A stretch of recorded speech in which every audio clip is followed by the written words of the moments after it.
You're listening to Biz-Souls, the business podcast with an edge, hosted by me, Rona and Jeffrey Hansler. Tune in for perspectives and discoveries about the changing world of business.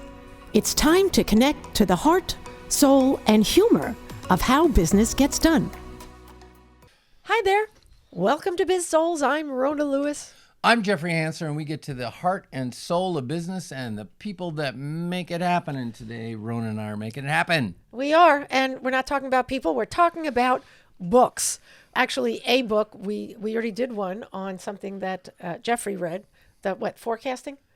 Super forecasting. Super forecasting. Philip Tetlock and Dan Gardner. Yeah. And Dan, look, I did look for your bio. I couldn't find it. So there might be one in the book. I was just looking online. So I apologize. No harm, no foul. Are you done?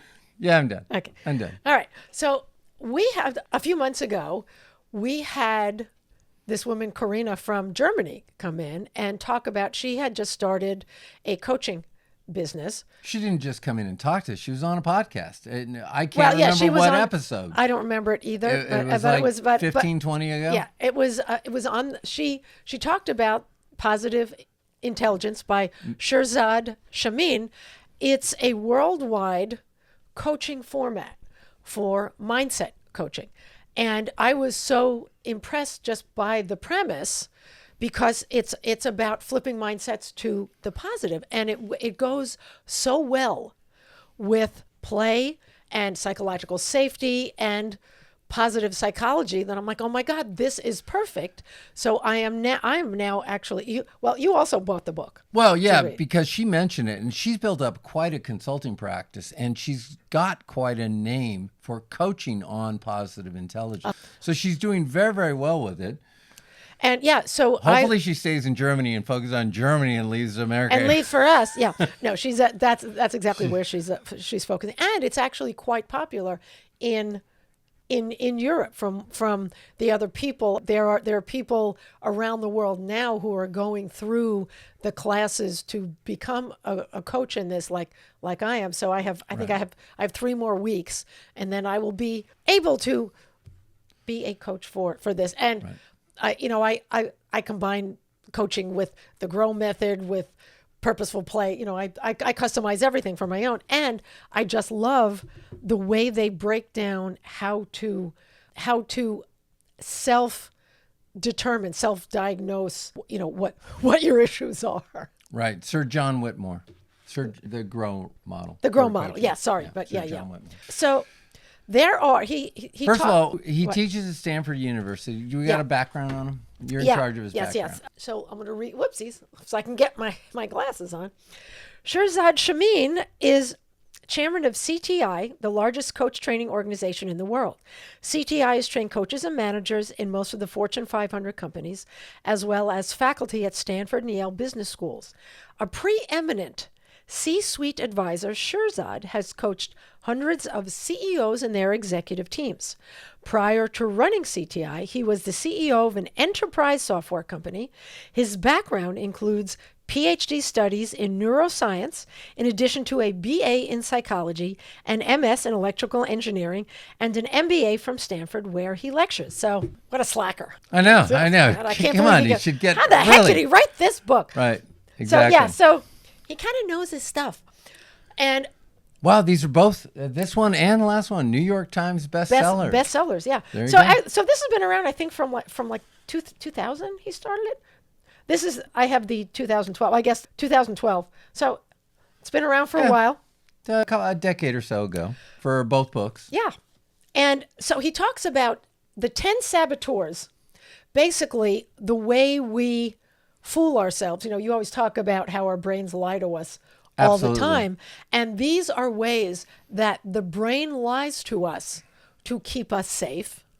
And then to offset that, there are what he calls the sage aspects, empathy and things like that. And we'll get to those in a second. Well, this ties into, and what interests me when Karina was talking about, she didn't mention the book right away. Yeah. She was talking about the concepts, and it really caught my ear because if I said caught my eye, that would be a, what do you call that? If you're mixing a metaphor. Mixing metaphor? Okay. Yeah. So whatever that is. Anyway, it caught my ear because of You're also auditory. leadership and self-deception. Yes. Which is a book by the Arbonne Group, and they're out of, I think, Utah. And it's a great book about how we have to crack through. So if you want to delve into emotional intelligence, according to Daniel Goleman, the first step is self-awareness. Self-awareness. And if you can't crack that nut, everything Nothing else right. is suspect. Exactly.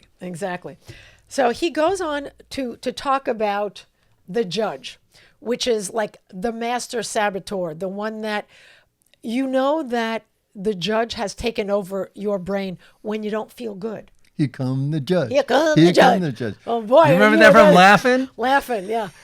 Okay. Remember when Sammy Davis Jr. Right. did that? Yeah, Right. Here comes the judge. Okay. So yes, we are dating ourselves. Sorry.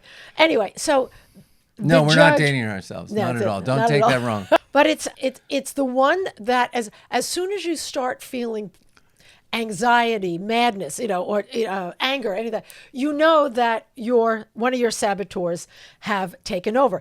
And so I'm just going to name some of the other ones. So we have the avoider, who doesn't want to talk about bad things, controller, that we have to keep in charge, hyperachiever, constant performance, hyper-rational.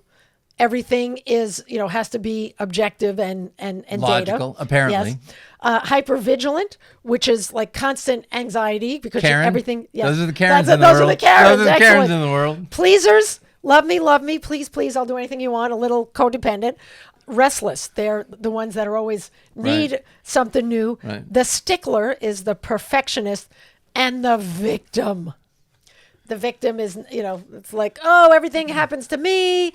And and Should we get into politics at that point? So we have, and most. So before you go on, which are your My these are the top voices. These are the voices These in our are head. all the voices in our head, and most of them go with our personality. And I know this will surprise you for those who know me.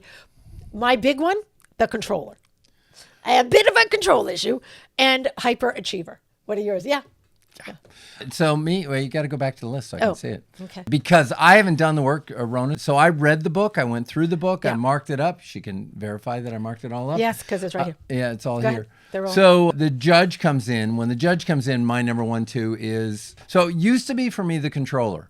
And now I don't know what it is. I really haven't. So I've got to go back through it again. And I was really struggling with it. I thought originally it was the controller that was number 1. Then I thought it was hyper-rational. I think it is, because you very often try to control everything. Well, the one that's going on now is restless.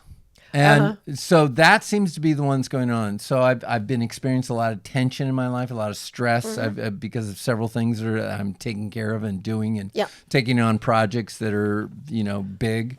And I've noticed too that what I'm doing is I've become worried that I forget things. I'm not chaining events. Like we went to Costco today and I passed my wallet 3 times and said, oh yeah, I should pick it up one of these passes. And we get to Costco and it's like, where's the wallet? I remembered everything else, the list, the bags. Evidently it was my wallet he was talking about in my purse. It was. And thank God she had her wallet. Yeah. So I was very happy with that. Anyway. He paid me back right away. So and so it's, and you can't always tell what it is. And that's why with the judge as the master, you don't always have to be so specific. Like, look, I can fall into victim mode. It doesn't last very long because I do have a high amount of resilience. And you pointed out every so often, it's like, oh, are we being a victim? Crap. I don't always realize it when when I'm in the weeds, and that allows me to catch myself. And then there's like exercises, things you can do to get you to like snap out of it. It short circuits your brain and allows you to be self-aware. And then you go into the sage modes. And if I remember correctly, I think he said the controller is the predominant one. So it could be for most. The judge is. The judge is predominant. So of the choice, for everybody. What happens is the first step is, so I could be wrong on this. Yeah. I remember that is the judge kicks in. The minute the judge kicks in, it sets off all the other ones. And the other ones are more of a choice. The minute judgment comes in. So Right. one of the things that's interesting is, if you went to your boss before the pandemic and said, hey, I want to work at home, any kind of change, the number one human reaction to change is fear. And then the number one human reaction to fear is control. And so they say, no, you can't. If I let you go, you can't do this. I have to make an exception for you. Right. So I believe that was popping through my head as I was, if I remember correctly. Yeah. And I believe that the controller so the judge sets off and the controller is predominant for most everyone. Okay. And I will read it again. And the judge is it's the master one, that how you know that the others are there. The others are at the party. The others are at the party. It's not necessarily true that the controller takes over. It's more people may have that issue, but it's not one that takes over for everybody. Just it depends on your. So you're not. You now understand why I go through books multiple times. Yes, I do. It takes a while to get through this thick skull. And then once you get used to recognizing. That's what we had to do for the first few weeks of this class, is just be hyper aware, and it really brings you back to the present moment, and being self-aware of your feelings and what you're going through, and what each of these things mean. So, and then you kind of talk. I talk to myself in the third person to make it. There goes my controller, and I called my Nancy, and Nancy tries to control everything, and then does it tell you to give your controller a name? Yeah, it does. I think it does. It does. It tells you to give your saboteur a name, so that it's and I change the name. Sometimes it's Ralph. It depends on my mood, and then you can deal with it. Well, how can I make this? Why am I feeling this way? And you do a little self introspection, and you change it from the 5 sage powers, which can basically meet every challenge that you go through. So empathize, give yourself a little grace, explore, be curious. Why am I feeling like this? What happened? What was triggered? Navigate. So I was triggered. What can I do? Innovation. I mix those up. Innovation comes first. What can I do? Well, I can try this. I can try this. Maybe I'll try this. I've never done this before. So these are all different ways that you can snap yourself out of it and give you ways to work better, feel better, flip that mindset. And then you look at all your options, and it's like the divergent and convergent thinking. You think of a bunch of ideas, and then which one's going to work best, and then you activate. Very, very good. Yeah. So one of the things when I was reading that I liked about it, first of all, again, very easy to read book. Really easy. Very well written, is that it ties in with the amygdala hijack. So the amygdala is where everything goes in. Yeah. And the idea was, in the old days, they would tell you, count to 10, because your amygdala only knows 3 things: fight, flight, or freeze. Right. And so you've got to wait till the information gets up to the cortex, neocortex, prefrontal cortex, so you can make some logical decisions about it. And it takes about 10 seconds to do that.